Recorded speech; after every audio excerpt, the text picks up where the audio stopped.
Episode 170। और क्या हाल चाल, सब बढ़िया। तो बिना किसी देरी के शुरू करते हैं। तो जैसे कि आप लोगों ने पिछले एपिसोड में देखा था कि जो हमारा जान था ना, वो एक अलग जगह पर आ गया था और यहाँ पर हमारी जान की मुलाकात एक लड़की से हो गई थी और उस लड़की का नाम था मिस सू। अब जैसे हमारे जान मिस सू से मिलता है ना, तो यहाँ पर हमारी जान का एक दुश्मन जो कि सोल क्लैन का था, जू जैन, वो भी यहाँ पर आ जाता है। अब यहाँ पर चारों तरफ लड़ाइयाँ चलती हैं, लगे तेरी और फाइनली हमारे जान चलता है तो वो जू जैन को मार देता है। और मारते ही यहाँ पर जितनी भी लड़ाइयाँ चल रही थी ना, वो भी शांत हो जाती हैं, क्योंकि जू जैन ही यहाँ पर सभी को कंट्रोल कर रहा था। अब जैसे हमारे जान जू जैन को मारता है ना, और अब जैसे जू जैन मरता है ना, तो आस पास में जितनी भी लड़ाइयाँ चल रही थी ना, वो एकदम शांत हो जाती हैं, क्योंकि जू जैन ही सबको कंट्रोल कर रहा था। इतने में जू जैन चलता है तो वो दोबारा से जिंदा होने लगता है। अब जब हमारे जान जू जैन को भी जिंदा होता हुआ दिखता है तो वो थोड़ा सा हैरान हो जाता है कि भला जू जैन कैसे जिंदा हो सकता है, क्योंकि ये तो सभी को कंट्रोल कर रहा है। हमारे जान दूसरे पल ही समझ जाता है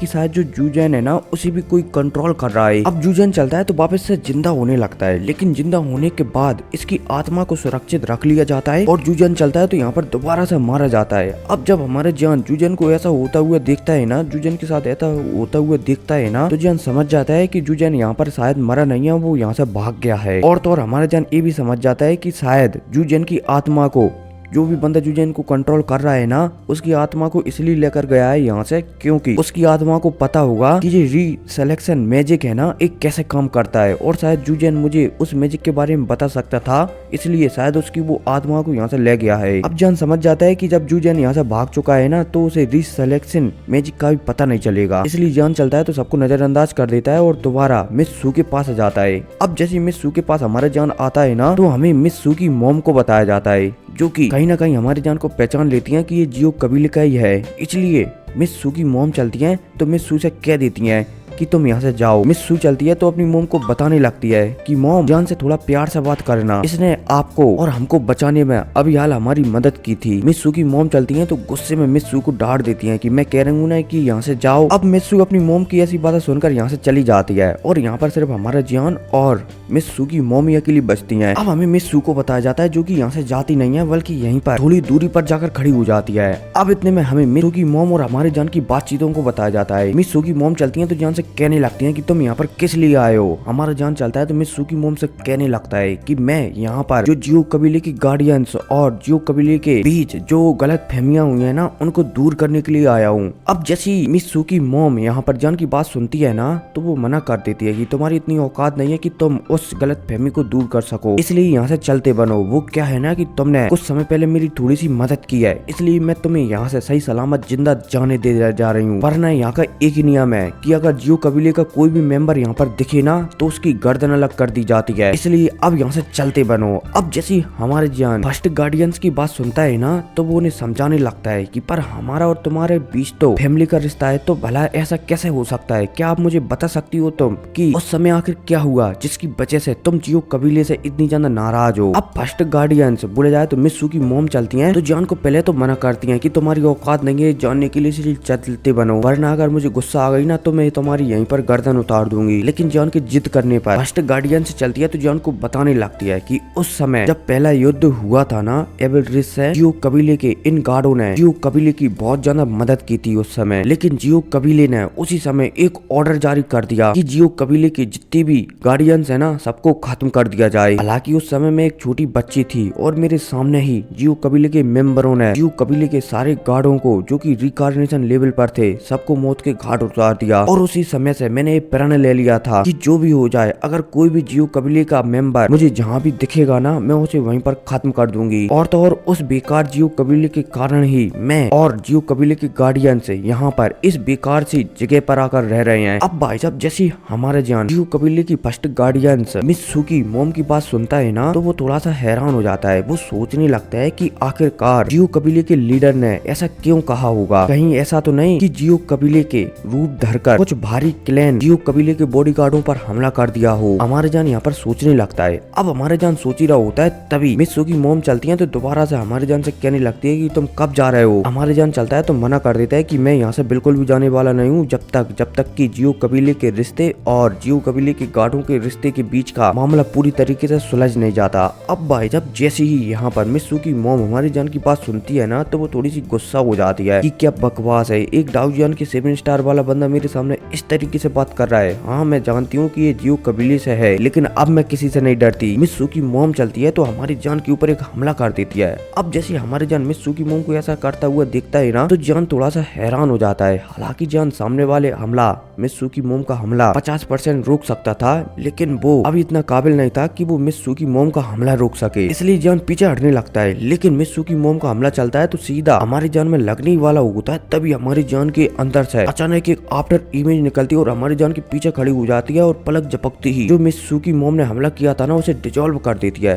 अब जैसे ही हमारी जान के पीछे एक बहुत बड़ी आफ्टर इमेज खड़ी होती है ना और मित्सु की मोम उस आफ्टर इमेज को देखती हैं तो वो थोड़ी सी हैरान हो जाती हैं, क्योंकि ये आफ्टर इमेज और किसी की नहीं बल्कि जो जियो कबीले का लीडर है ना जिसका नाम जियो फैन है उसकी होती है। अब जैसे जियो फैन भी बोला जाए तो उसकी आफ्टर इमेज भी यहाँ पर प्रकट होती है ना तो मित्सु की मोम चलती है तो वो और भी ज्यादा गुस्सा होने लगती है कि तुम्हारी वजह से हमें ऐसी जगह पर रहना पड़ रहा है जहाँ पर पॉइजन ही पॉइजन है। तुम्हें पता है ना कि हमारी हालत कितनी ज्यादा बेकार है, इसलिए मैं किसी भी कीमत पर इस लड़के को नहीं छोड़ने वाली। अब भाई साहब जैसे ही फर्स्ट गार्डियंस एक कहती है ना तो यहाँ पर और भी गार्डियंस आ जाते हैं जो कि डाउ जियान के 7 स्टार 8 स्टार के भी होते हैं। अब ये सारे के सारे गार्डियंस जब यहाँ पर जियो कबीले के किसी मेंबर को आता हुआ देखते हैं ना तो इनकी आंखें भी लाल हो जाती हैं और ये सभी की सभी गार्डियन से चलती हैं तो हमारे जान के ऊपर हमला कर देती हैं। अब जब जान एक साथ इतने हमलों को आता हुआ देखता है ना तो जान समझ जाता है कि आज उसका यहाँ पर टपकने एकदम पक्का है। इतने में हमारी जान के पीछे जो जियो कबीले के लीडर की आफ्टर इमेज प्रकट हुई थी ना वो हाथ हिलाती है और हाथ हिलाते ही हमारी जान के ऊपर जितने भी गार्डियंसों ने हमला किया था ना वो सारे के सारे हमले डिजोल्व हो जाती है। अब इतने में जियो कबीले का लीडर चलता है तो सारे के सारे गार्डियंस को समझाने लगता है कि देखो उस समय जो ऑर्डर मिला था ना वो मेरी ओर से नहीं था और ना ही ऐसा ऑर्डर मैं कभी दे सकता हूँ। और तो और अगर मैंने ऐसा ऑर्डर दे भी दिया ना तो जियो कबीले का कोई भी मेंबर अपने ही गार्डियंस को या फिर बोला जाए तो अपने ही मेंबरों को भला क्यों मारेगा, तुम खुद ही सोचो। अब जैसे ही यहाँ पर जियो कबीले के गार्ड ऐसी बातें सुनते हैं ना अपने लीडर की तो वो भी समझने लगते हैं कि भला जियो कबीले का लीडर ऐसे ऑर्डर कैसे दे सकता है। इतने में हमारा जान भी सोचने लगता है कि कहीं ऐसा तो नहीं कि उस समय किसी ने जियो कबीले और जियो कबीले के गार्डों के बीच साजिश रची हो ताकि दोनों अलग अलग हो जाएं और किसी ने जियो कबीले के लीडर का रूप धरकर ये सारा आदेश प्रसारित कर दिया हो। और तो और जियो कबीले के गार्डों पर जिन लोगों ने भी हमला किया हो ना वो जियो कबीले का नहीं बल्कि किसी और क्लैन के हों, जैसे कि बुद्धा वर्ल्ड के लोग हों, क्योंकि बुद्धा वर्ल्ड के लोग भी ऐसे रूप बदलने में सबसे ज्यादा एक्सपर्ट माने जाते हैं, मतलब कि किसी और वर्ल्ड के लोग हों। अब जैसे यहाँ पर जो कंफ्यूजन होती है ना तो जियो कबीले की जो फर्स्ट गार्डियंस है ना बोला जाए तो मित्सु की मोम वो भी सोचने लगती है कि हो सकता है कि ऐसा हो जाए, लेकिन फिर भी मित्सु की मोम बहुत ही ज्यादा गुस्सा थी। वो दोबारा से जियो कबीले के लीडर से कहने लगती हैं कि जो भी हो मेरे बहुत सारे लोग मारे गए हैं और वो भी मेरी आंखों के सामने है, इसलिए मैं जियो कबीले के किसी भी मेंबर को इतनी आसानी से क्षमा करने वाली तो बिल्कुल भी नहीं हूँ, क्योंकि अगर उस समय जियो कबीला चाहता तो हमारी मदद करने के लिए आ सकता था, लेकिन फिर भी जियो कबीले ने उनके बॉडीगार्ड को मरने दिया। जियो कबीले का लीडर जियो फैन चलता है तो वो भी अपने गार्डियंस को समझाने लगता है कि हाँ हम तुम्हारी मदद करने के लिए आ सकते थे, लेकिन उस समय जो एविल रेस के कहीं कहीं जगह पर पावरफुल लोग रह गए थे ना जियो कबीले के सारे मेंबर उनसे निपटने में लगे हुए थे, इसलिए हम जियो कबीले के बॉडीगार्डों की मदद करने के लिए नहीं आ पाए। अब भाई साहब यहाँ पर काफी देर तक ऐसी बात होने रहने के बाद फाइनली ये समाधान हो जाता है कि जान को अगर माफी चाहिए और उसे यहाँ से बचकर निकलना है ना और जियो कबीले के बॉडीगार्डों को मनाना है ना तो उसे डाउ जान के 8 स्टार वाले बंदे के 3 अटैकों को झेलना पड़ेगा। अब जान चलता है तो वो भी हमें सिर हिला देता है कि ठीक है मैं झेलने के लिए तैयार हूँ। अब हमें बताया जाता है कि जो जियो कबीले के 10 गार्डियंस है ना वो 10 नहीं बल्कि 10 अलग अलग क्लैनों से एक गार्डियंस है और यहाँ पर फिलहाल के लिए 10 के 10 गार्डियंस आ चुके हैं। और यार मेरे ख्याल से जो 10 यामास वाले गार्डियंस है ना वो अलग है और यहाँ पर फिलहाल के लिए जो हमारा जान जिस जगह पर है ना ये अलग गार्डियंस है। अब वो तो अब हमें आगे पता चलेगा कि कौन से गार्डियंस कौन से हैं। खेरकुनई आगे बढ़ती हैं क्योंकि यहाँ पर कहीं पर भी 10 यामास नहीं लिखा है। खेरकुनई आगे बढ़ती हैं। अब हमारा जान चलता है तो जियो कबीले के बॉडी गार्डों के 3 अटैक झेलने के लिए तैयार हो जाता है। सबसे पहले हमारे जान के सामने एक जियो कबीले का बॉडी गार्ड आता है जिसकी पावर डाउ जियान की 8 स्टार की मिड लेवल पर होती है। अब जो जियो कबीले का बॉडी गार्ड चलता है तो एक सोने का अटैक जो की साउंड वाला था हमारे जान के ऊपर कर देता है। अब जैसे हमारे जान फर्स्ट बोला जाए तो फर्स्ट अटैक को अपनी ओर आता हुआ दिखता है ना तो जान चलता है तो उसके पास ड्रैगन जनजाति की जो टेक्निक है ना दूसरे नंबर की टेक्निक को एक्टिवेट करता है और एक ड्रैगन दहाड़ हमने उसकी ओर जो सोने का अटैक आ रहा था ना उसके ऊपर कर देता है। पलक झपकती हमारे जान चलता है तो जियो कबीले के डाउ जान की 8 स्टार के मिड लेवल वाले बंदे को बोला जाए तो उसके अटैक को धराशायी कर देता है। अब जैसे ही हमारे जान पहले अटैक से निपट लेता है ना तो सामने जो बंदा था ना वो चेंज हो जाता है। बोले जाए तो बॉडी गार्ड चेंज हो जाता है और उसकी जगह एक और नया बॉडी गार्ड आ जाता है। अब जो दूसरे नंबर का बॉडी गार्ड था ना ये था डाउ जियान की 8 स्टार के हाई लेवल पर और तो और ये बंदा मोटा सा भी लग रहा था। हालांकि ये बुढ़ा था लेकिन ये मोटा ताजा था, अच्छा खाते पीते घर का। अब जो मोटा बंदा चलता है तो ये भी हमारे जान के ऊपर अटैक कर देता है। अब जैसे हमारे जान सामने वाले गार्ड के अटैक को अपनी ओर आता हुआ दिखता है ना तो जान समझ जाता है कि सामने वाला बंदा डाउ जियान की 8 स्टार के हाई लेवल पर है, इसलिए इसका अटैक बहुत ही ज्यादा स्ट्रॉन्ग होगा। इसलिए जान चलता है तो ड्रैगन जनजाति के तीनों टेक्निकों को एक्टिवेट कर देता है। साथ ही साथ जान चलता है तो अपनी गोल्डन बॉडी को भी बाहर निकालता है। इसके अलावा जो हमारे जान के अंदर एक चिड़िया रहती है ना उसको भी बाहर निकाल देता है। और तो और जैसी हमारे जान तीनों ड्रैगन जनजाति की टेक्निक को एक्टिवेट करता है ना तो हमारे जान की जो त्वचा है ना शरीर है ना वो भी एक ड्रैगन के रूप में बदल जाता है। बोले जाए तो खाल अकेली ना कि पूरा पूरा ड्रैगन बनता है, ठीक है ना। अब जैसी मोटे ताजे बंदे का अटैक हमारे जान से लगता है ना तो एक धमाका होता है बड़ाम और हमारा जान एक गड्ढे में घुसता हुआ चला जाता है। बोला जाए तो गड्ढा हो जाता है और तो और हमारी जान की 8 से 10 हड्डियां तो टूट भी जाती है। लेकिन फाइनली हमारे जान चलता है तो गार्डों का दूसरा अटैक भी झेल लेता है। अब जान चलता है तो तीसरा अटैक के भी कहने लगता है कि मैं तीसरे अटैक भी झेलने के लिए तैयार हूँ। अब जान तीसरा अटैक झेल ही रहा होता है, बोला जाए तो कह ही रहा होता है, तभी हमारे जान अचानक बेहोश हो जाता है। अब भाई साहब हमारे जान जैसे ही बेहोश होता है ना तो मिस सू चलती है तो वो तुरंत जान के पास आती है और जान की हालत को देखने लगती है। मिस सू समझ जाती है कि जान की अधिकतर हड्डियां टूट चुकी हैं। अब पलक झपकती 1 महीना गुजर जाता है और फिर हमें 1 महीने बाद का सीन बताया जाता है जहाँ पर जान एक माउंटेन के ऊपर आराम कर रहा होता है और तो और फाइनली 1 महीने बाद हमारी जान को होश आता है। अब जैसे हमारे जान 1 महीने बाद उठता है ना तो उसे पता चलता है कि ये 9 बोला जाए तो 10 गार्डियंसों में से एक गार्डियंस ऐसी भी है जो कि एक एल्पिनिस्ट है और उसने ही उसकी जो हड्डियां वगैरह टूटी है ना उन्हें रिपेयर करने में मदद की थी। और तो और हमारे जान को ये भी पता चलता है कि जो मिस सू है ना उसने सारी जानकारी जान के बारे में मोम को दे दिया है कि जान आज से 30 साल पहले बोला जाए तो 25-30 साल पहले डाउ की वर्ल्ड से आया था, जहाँ से पहले बोला जाए तो सबसे फर्स्ट बंदा जियो कबीले का आया था और फिर वहाँ से पावरफुल होते होते वो आज 25 सालों के अंदर अंदर इतना ज्यादा पावरफुल हो गया। मिस सू की मोम भी मिस सू की ऐसी बातें सुनकर बहुत ही ज्यादा खुश होती है। ये बंदा जियो कबीले का सच में कुछ बड़ा कर दिखाएगा। अब समय गुजरता जाता है, जान की हालत थी ना वो और भी सही होने लगती है और तो और हमारे जान को इस बीच में पता चलता है कि जो यहाँ का एरिया है ना वो लगातार टूटता जा रहा है और तो और इस एरिया के टूटने की वजह से जो इसके बाहर वाला एरिया है ना जहाँ पर पॉइजनस पेड़ हैं उनका पॉइजन भी अंदर आता जा रहा है, जिस वजह से जियो कबीले के गार्डों को बहुत ही ज्यादा प्रॉब्लम होती जा रही है। अब जैसी हमारे जान गार्डों के साथ ऐसा होता हुआ दिखता है ना तो हमारे जान चलता है तो गार्डों से कह देता है कि आप सभी के सभी लोग ऐसा करो, इस जगह को छोड़कर जो जुआनलैंड कॉन्टिनेंट है ना वहाँ की ओर निकल जाओ, क्योंकि वहाँ पर पहले ही मैंने एक सेक्ट को बना कर रखा है जिसका नाम मैंने फायर टेरिटरी रखा है। वहाँ पर जानकर रहो, जब हम एक बार पावरफुल हो जाएंगे ना तो फिर हम सोचेंगे हमें आगे क्या करना है। अब जान की ऐसी बातें सुनकर कुछ लोग तो इसके बारे में मान जाते हैं कि ठीक है वो जगह काफी अच्छी है। इतने में जान को यहाँ पर रहते रहते एक बात का पता चलता है कि यहाँ पर कुछ ऐसी चीजें हैं जो शायद जियो कबीला उसके मेंबरों के लिए छोड़ गया है। हमारी जान चलता है तो उसी एक चीज पर रिसर्च करने लगता है। इतने में हमारी जान को इस बीच में एक स्टोन रखा हुआ देखने को मिलता है जो कि एक स्पेस के समान था। हमारी जान चलता है तो इस स्टोन के बारे में जो मिस सू की मॉम है ना उनसे पूछने लगता है। मिस सू की मॉम चलती हैं तो वो भी बता देती हैं कि मुझे पता नहीं कि ये स्टोन किस काम का है, लेकिन ये जियो कबीले के मेंबरों का ही है, इसलिए हो सकता है कि इसके अंदर से तुम्हें कुछ खास चीज मिल जाए। तुम चाहो तो इसमें प्रवेश कर सकते हो, लेकिन याद रहे इसमें तुम ज्यादा देर तक नहीं रुक सकते। मैं एक अगरबत्ती जला रही हूँ, उसके खत्म होने से पहले तुम्हें इसके अंदर से बाहर आना होगा, वरना हो सकता है कि तुम्हें प्रॉब्लम आ जाए। अब जैसी मिस सू की मॉम में कहती है ना तो हमारे जान भी बात मान जाता है। मिस सू की मॉम चलती है तो सामने जो स्टोन है ना जिसके ऊपर एक फॉर्मेशन चढ़ा हुआ था उस फॉर्मेशन को अपनी पूरी पावर लगाकर एक्टिवेट करती हैं और हमारी जान को उसी स्टोन के अंदर भेज देती हैं। अब जैसे हमारे जान इस स्टोन के अंदर आता है ना, तो उसे अंदर की जगह बहुत ही ज्यादा खूबसूरत दिखाई देती है। हमारे जान सबसे पहले एक तालाब को देखता है और तालाब के उस साइड एक पहाड़ को देखता है जो कि बहुत ही ज्यादा सुंदर लग रहा था। लेकिन अब इतने में हमारे जान देखता है कि तालाब से ठीक पहले एक पिलर है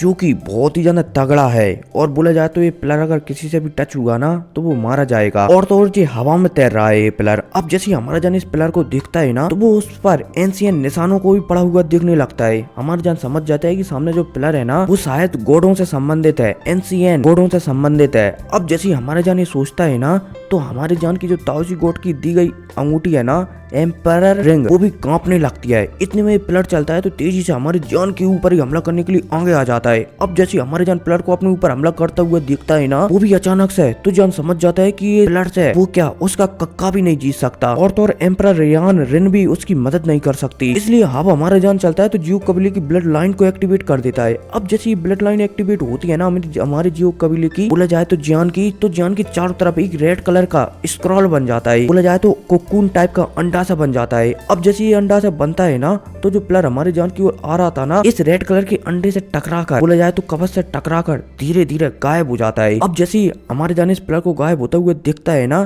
तो उसके दिमाग में कुछ जानकारी आ जाती है। ये जगह है ना, ये जगह थोड़ी अलग है और यहाँ पर जियो कबीले के मेंबरों के अलावा कोई प्रवेश कर ही नहीं सकता। और तो और जियो कबीले के मेंबरों के अलावा अगर कोई भी बंदा यहाँ पर प्रवेश करना चाहे ना, तो उसका गॉड होना बहुत ही ज्यादा जरूरी है। हालांकि वो बंदा यहाँ पर प्रवेश कर सकता है जो कि डाउ जियान के, बोला जाए तो रिकार्नेशन लेवल के 6वें स्तर से ऊपर हो। और अभी तक पूरी दुनिया में जियो कबीले के अलावा रिकार्नेशन लेवल के 5वें स्टार से ऊपर कोई जा ही नहीं सका है। हालांकि कुछ लोग गए हैं रिकार्नेशन लेवल के 5वें स्टार से ऊपर, लेकिन वो गॉड नहीं बन पाए हैं, इसलिए वो इस जगह पर कभी एंट्री ले ही नहीं पाए हैं। अब जैसे हमारे जान को ये सब बातें समझ में आती है ना, तो हमारे जान समझ जाता है। अब जान चलता है तो एक कदम आगे बढ़ाता है। अब जैसे हमारे जान एक कदम आगे बढ़ाता है ना, तो हमारी जान के एक उंगली में एम्पायर रिंग थी ना, वो अचानक बाहर निकलती है और जो तालाब है ना उसकी ओर धीरे धीरे आगे बढ़ने लगती है। हमारा जान चलता है तो एम्पायर रिंग को दिखने लगता है कि एम्पायर रिंग करना क्या चाहती है।